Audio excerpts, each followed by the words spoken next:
విద్య అందరికీ అందుబాటులో ఉన్నప్పటికీ నాణ్యమైన విద్య అందటం లేదంట. రాష్ట్ర వ్యాప్తంగా 16 లక్షల మంది విద్యార్థులే ప్రభుత్వ పాఠశాలలో చదువుతున్నారని, 11,000 ప్రైవేటు బడుల్లో 33 లక్షల మంది చదువుతున్నారంట. ఎందుకు కారణం ఎవరు దీనికి?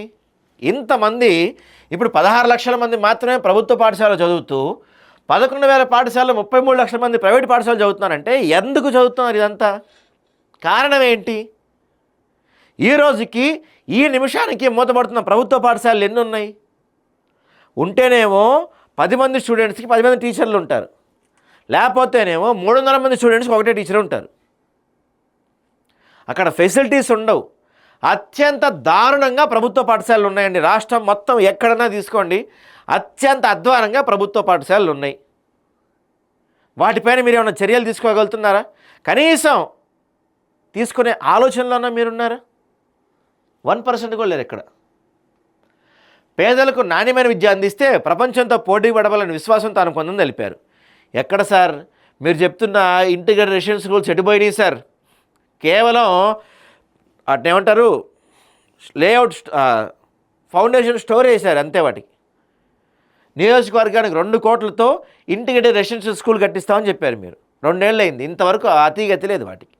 మళ్ళీ ఏమన్నంటే మేము విద్యను ప్రేమిస్తున్నామని చెప్పి కబుర్లు చెప్తారు. ప్రభుత్వ ఉద్యోగులు పేదల ముఖాల్లో తమ తల్లిదండ్రులను చూసుకొని సేవలు అందించాలని సీఎం చెబుతున్నారు.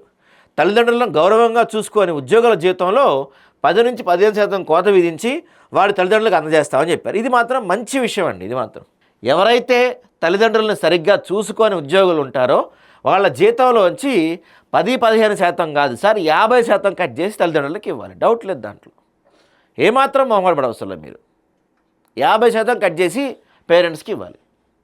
ఇది చేయండి సార్ మీరు. కనీసం ఇది కనుక పర్ఫెక్ట్గా అమలు చేయండి, చరిత్రలో మీరు మిగిలిపోతారు. ఎవడైతే ఉద్యోగం వచ్చిన తల్లిదండ్రులు చూసుకోడో వాడి ముడ్డు మీద 4 కొట్టి 50% వాడి జీతం నుంచి డైరెక్ట్గా తల్లిదండ్రుల అకౌంట్లో వేయండి. ఎందుకు దారిగారు చూస్తారు మీరు? ఇంకేమంటున్నారు? పార్టీ చేతుల్లో ఆయుధాలుగా మారద్దని ఉద్యోగులకు పిలుపునిచ్చారు. ఓయూలో అశోక్ నగర్ చౌరస్తాలో నిరుద్యోగులు ఏం మాట్లాడుకుంటున్నారో తనకు తెలుసని ప్రభుత్వ ఉద్యోగాలు భర్తీ చేస్తామని చెప్పారు. ఏం మాట్లాడుకుంటున్నారో మీకు తెలుసు, ఎందుకంటే ఓయూలో మీ వాళ్ళే ఉంటారు ఇంటెలిజెన్స్లో. తర్వాత ఈ అశోక్ నగర్లో అయితే లైబ్రరీ లోపల కూడా మీ వాళ్ళే ఉంటారు ఇంటెలిజెన్స్ వాళ్ళు. మీ ఏసీపీలు డీసీపీలు లోపలికి వచ్చి స్టూడెంట్స్తో మాట్లాడతారు. మీరేం గొడవ చేయొద్దు, ఇక్కడ మీరు రాజకీయ నాయకుల చేతుల్లో ఇన్ఫ్లుయెన్స్ అవ్వద్దు, మీకు అవకాశాలు వస్తాయి, తొందరలోనే జాబ్ క్యాలెండర్ రాబోతుంది, నోటిఫికేషన్ రాబోతుందని మీ ఏజెంట్లుగా పోలీసులు అక్కడ మాట్లాడుతూ ఉన్నారు. మరి ఇదే ఆనవాయితీయో ఇదే ఎక్కడ విడ్డూరమో మాకు తెలియదు.